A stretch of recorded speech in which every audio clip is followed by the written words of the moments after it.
he had a little bit more of an opportunity to develop, whereas in that situation we had guys that, they didn't have the luxury of. They had to go right now. So it's a whole different. It was a whole different animal. I want to ask you about Bailey Sharp. He was on the scout team for 2 years. A lot of times players, when that happens, they don't hang around for long. Just talk about how he's doing this fall camp. I've seen him on the second team and a little bit about his perseverance. Bailey has done a fine job so far. He's a very talented guy. He's athletically very talented. He's got to be more consistent, just like a lot of guys are. So, I've seen him develop in year and 3 quarters, whatever that I've been here. I've really seen him growing up, and he's getting better. And it's been a process with him, but he comes to work every day and he wants to do well. He's got the want to. He's just got to put it all together. So. I wanted to ask you about your freshmen. What have you seen from them so far? Well, I think I really, the 3 scholarship guys with Calvin and Trox and Nick Brahms, and then we have Trent Kelly, who's in camp with us as well. All 4 of those guys have shown flashes. I think that they've got great futures. I really, Calvin in the last scrimmage did a lot of nice things for a guy that's that was with us for basically 5 or 6 practices, whatever it was before we scrimmaged. He did a lot of really good things, and real excited about him. But all those guys are going to be, I think, really good players for us. But they're rookies. So you see Nick as a center?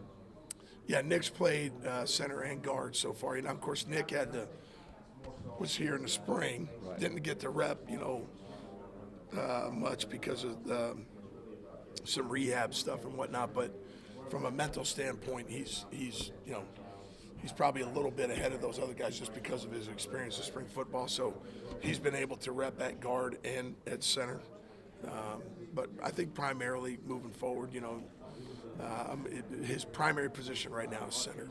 So I think a lot of people with Calvin, me included, I'll even admit this, thought that he might be a high riser up the depth chart really, really fast just because of how he came in and his recruiting and everything he had done before that. Was that not fair? I mean, does he have to go through the same process as everybody? Yeah, everybody's got to go through a process of learning, and particularly at this level. I mean,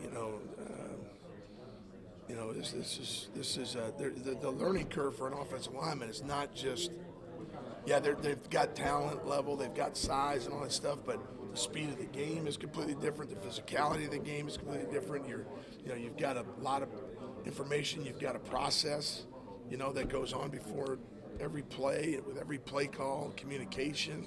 There's a lot of things that go into it, and so any freshman that comes in, now if they're here for January, a little bit different story because they get a jump start.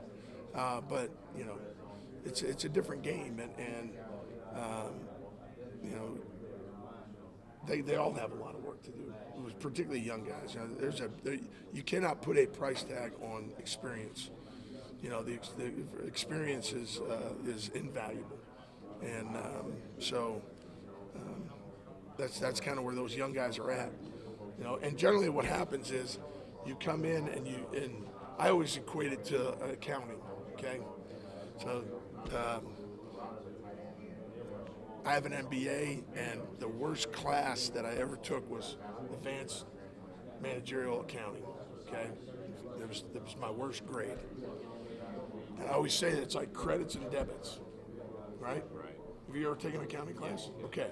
So if you understand credits and debits, then you can start moving forward on, and eventually you're going to get to, depreciation, amortization, and all that stuff. But if you don't understand credits and debits, man, you get up into that higher level stuff, you're lost, right? So here's what happens with a lot of guys. They come in and it's base. It's basic looks. You're pocket, basic defenses, basic fronts, and credits and debits are, okay, I get this, I got it. Then all of a sudden the defense starts moving around, stemming before the snap. Here comes, they're showing this blitz, but then they're sliding over here. There's all kinds of stuff that's going on. So you have a guy that comes in and they're just working in the credit and debit world, and man, they're moving on up the ladder, and then all of a sudden you start slapping some other things on them, and it almost like the bottom comes out, and you got to build them back up. You know what I mean? And that's where the experience level, again, you can't, it's invaluable when a guy has experience. So now, what helps a rookie is if you could put a rookie in there next to a guy that has experience, and he could say, hey, we got to do this, or you got this. So sometimes when I'll have if Calvin's in there, I say, hey, man, if he screws up, it's your fault. Right. You know what I mean? You'll You better make sure that he knows what he's doing. Okay? So, because you put it on the vet to make sure that those guys are ready. So, there's that part of it as well. But certainly from a talent level standpoint, we have high expectations for him. Kind of a long answer to a short question. I appreciate it.